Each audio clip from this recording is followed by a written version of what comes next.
Hi, Devon. It's so nice to have you on the show today. How are you doing? Life is full and amazing. Thank you. How are you, Elijah? I'm doing just fine. And thank you so very much for being here. You see, just like I mentioned earlier, I truly appreciate it. And you see, Devon, oftentimes I love to thank my guest for two things. And I do this so often to the point where it has become my anthem. So, firstly, Devon, I want to say thank you for investing in yourself. You see, you are on this platform right now because you invested in yourself. And oftentimes, Devon, I love to make reference to the amazing mango tree.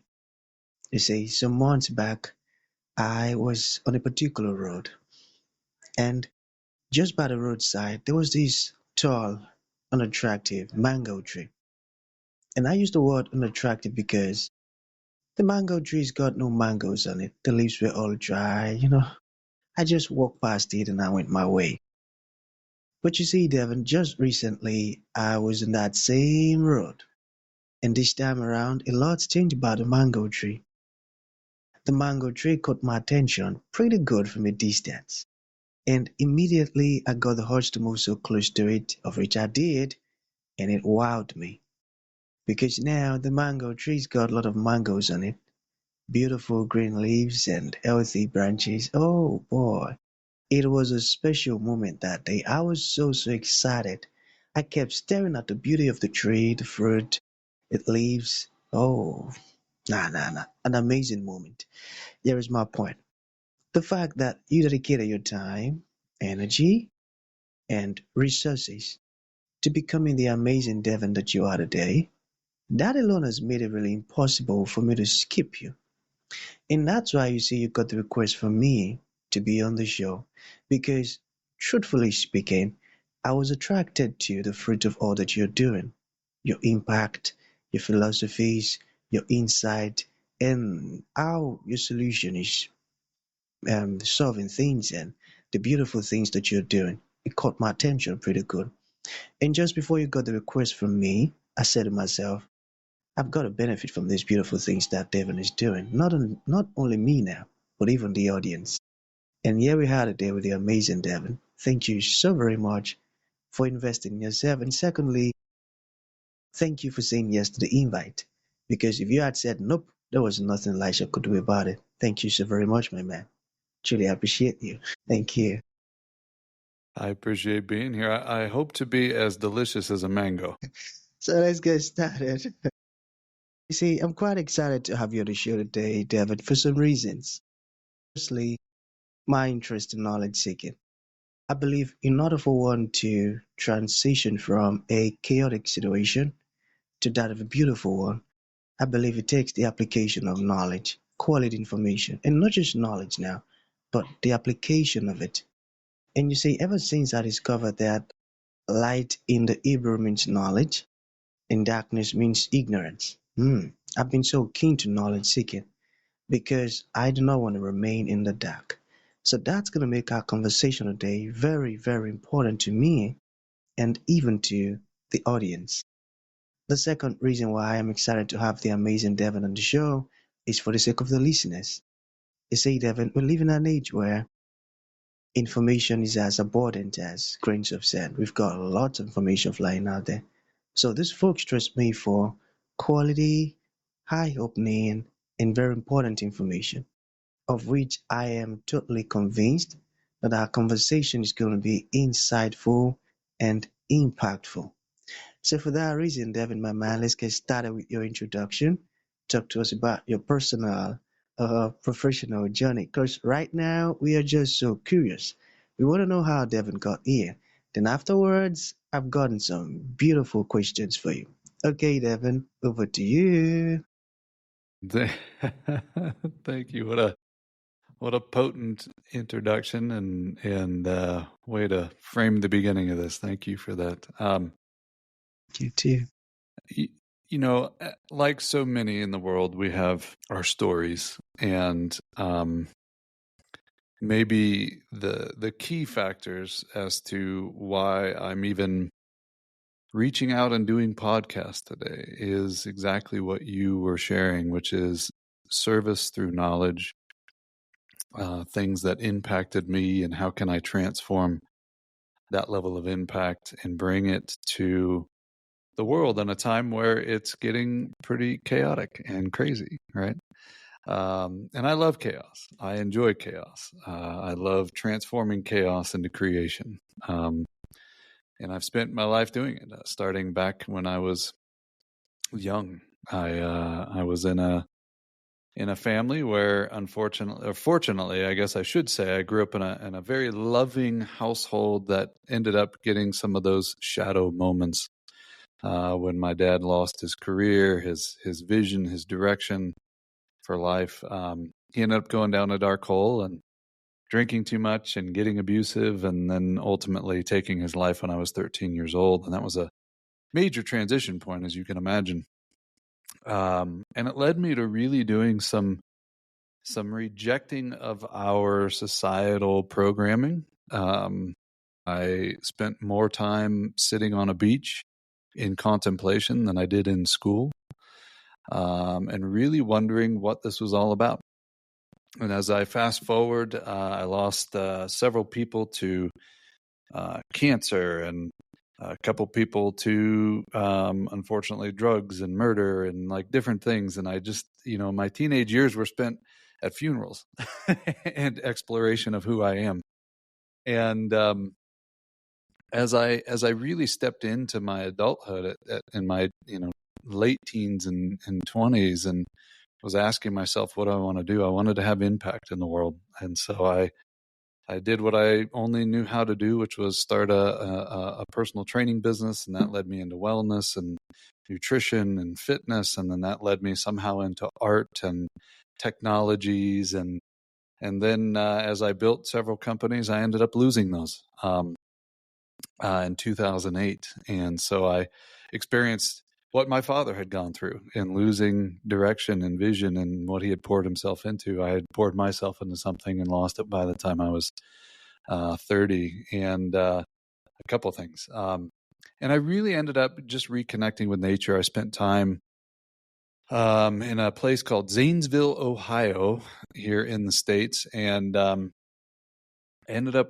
getting my hands dirty with farmers and getting reacquainted to the earth again, and really looking for that next level of my mission in life. And what I found was that included reacquainting myself with my soul and my spirit, not just entrepreneurship and business leadership, but who am I in terms of this being, this part of me that that wanted to be here on this planet, that wanted to play and create. And so I ended up on many plant medicine journeys and ayahuasca journeys and psychedelic journeys, and today I get to be an amazing blend of spirituality and impact.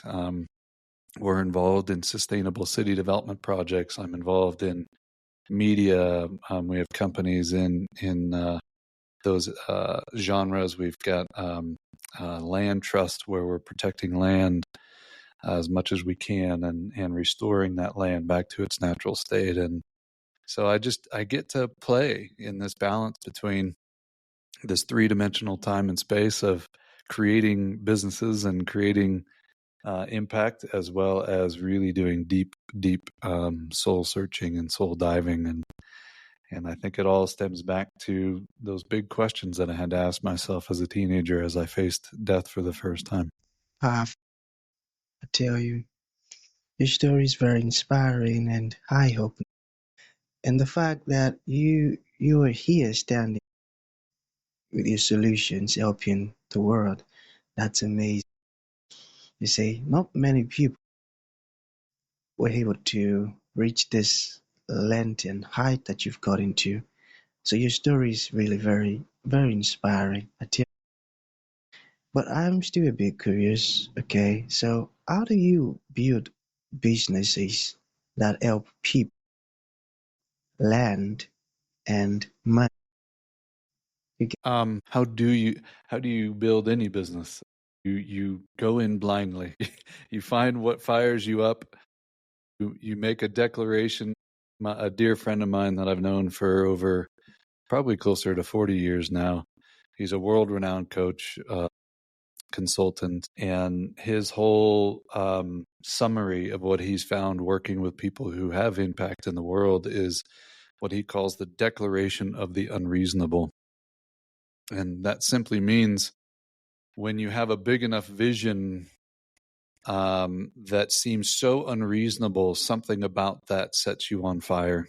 And when you get set on fire, there's another saying that I love, and that is, when you set yourself on fire, people come for miles to watch you burn. So the bigger the vision, the more magnetic it is. And weirdly enough, the bigger the dream, almost the easier it is to build it, because people want to participate in those large dreams and that level of impact. And when you can get yourself out of the way, in my early years of entrepreneurship, I wanted it to be about me. I wanted it to be about my ego and look at what I built. And today, with incredible partners, all of those partners in these businesses are it's a women-led businesses that are really creating the change, and I'm playing my role, but it isn't about me. It is about the level of service that I can provide for them as a partner in those businesses, or a level of service that I can provide for the world on any level that I can, on any way that I can, from what I've learned in my own journey. So how do you build that? We're still figuring that out as we go, right? Every step is a new step. Every challenge is a new challenge. I don't really focus my attention on the how. I focus on the why and the where we're going. And I hold that vision until it's complete. Got that. That was a great answer. Okay, losing loved one is actually very tough thing to go through. What did losing your father teach you about leadership? Mm-hmm. He was a great leader. In our community, he was he had his own real estate firm. He was the number one realtor here in Denver for quite some time, president of the Denver Metro Board of Realtors here in Colorado in the States. And he was president of the Kiwanis Club, this contribution or community-driven club, and he was giving of his time and energy, and he was a great leader. But what I watched happen was he had directly attached all of his intentionality and all of his purpose to either his family or to his business, and he couldn't see beyond that when it went away. His vision and who he was so attached to what he was doing in life that when the doing stopped, his vision went away, and so he couldn't see what else was here for him. He couldn't see how he could take care of his family, or how important he would be to us just being dad or just being husband to my mom. The vision dissipated because he had lost himself solely in the doing of life or the work of life. And so what it's taught me is to lead with a vision of something beyond who I am and something beyond what I do. The doing to me is a consequence of who I am. And so if I stay focused on who I am and how I want to show up in the world, the doing will arrive. But if the doing goes away, I don't lose who I am. Got that. Like leading beyond survival. I got that. I got that. Okay, we still have some questions here. So, why do you believe AI is humanity's greatest? This is a big conversation. So we have a lot of fear around AI, and I've had a lot of discussions with people who work on government ethics for AI, and people who are deeply involved in AI, and everybody's kind of presenting what I would deem a very human fear, which is, if it gets smarter than we are, it will want to control us. And in both, when I take my spiritual side, my connection to something beyond my human, and I look at expansion, and I look at increasing my own true intelligence, not just my intellect, but my true intelligence, I need less and less control. As I expand into bigger things, I need to control things less. It's only when I function from fear and survival that I need to control things. And so applying that to AI is intelligence. It isn't biological. So AI can't die. And if AI can't die, it has no need to control because it's not functioning from fear. It doesn't know what fear is. And so the reason I feel like AI is going to be a gift for us is two-part. One, it's going to bring us intelligence that isn't filtered through fight or flight or survival. It's also going to give us an opportunity to free us from what I just talked about in regards to what I've learned from my own father's journey, and that is it's going to free us from the need to do. Meaning, I can still create things, but I don't have to do the thing because robotics and AI can do it for me, which frees up my entire life. So if you and I were on this podcast and we came up with an invention, we could turn on AI and say, hey, can you create the prototype? Can you create the graphics behind this? Can you create the website? Can you create the patent for it, protect it, send that patent off, go create the prototype, get that prototype sent to me in a week, and build up the website and determine who the target market is. I could speak that to AI as it stands today. And we're only a few months, if not less than a year away before it goes and does all of those things. And you and I still have the rest of our day. So what do we do with our time? Who do we become when we can still create, but we don't have to spend the hours in the doing, and that can be done for us? So the question really becomes, who am I and what is my true value if it's not directly attached to the hard work that we've always thought we had to be addicted to in order to have success? And it's a deeper question that when we start to answer that question, who am I beyond my doing? I think that changes our planet fundamentally. I think it changes who we are because we discover the preciousness of life. We discover the preciousness of who we are. We discover the preciousness of sustaining life and a life lived, not a life hard worked. That's a great perspective. And I love the breakdown. You made it quite easy to understand. Thank you for explaining it that way. Yeah. Okay, last one. What is the future of entrepreneurship, concerning conscious evolution? Mm-hmm. Yeah. So the simplest way I'll articulate that as I've sat with, again, just these other realms of existence beyond my own intellectual mind, but in a deeper intelligence, a deeper wisdom within me. The way I access that is through powerful questions. And I would dare to say before AI and before any of this other stuff, the greatest leaders and entrepreneurs ask the most powerful questions. But it's going to be even more important today when we look at what is the future of leadership, what is the future of building businesses, what is the future of harnessing technology in the way that we can to create a beautiful world, a harmonious world. It's going to be through a new level of leadership that stems from curiosity and questions, not from force, not from demanding, not from hard work, but those who are the most curious with the greatest, most potent questions will build a completely different world than the one that we see right now that is more unified. I got that.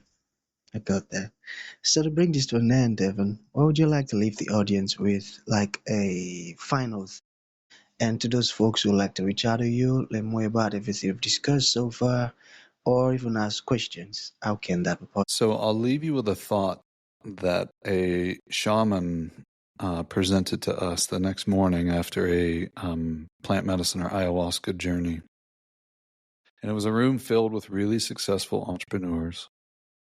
And he looked at us and said, "Can you be as valuable doing nothing as you are the greatest something you could ever do. And I didn't quite get that question at first, and I'm not going to dive into it. I just want the audience to sit with that. Can you see yourself as valuable doing nothing? Just being alive, appreciating your life. Can you find the deepest amount of value attached to that as you could the greatest something you could ever do on the planet? And as I sat with that over a course of a year, really that question haunted me for a while. What does it mean to be valuable without doing something?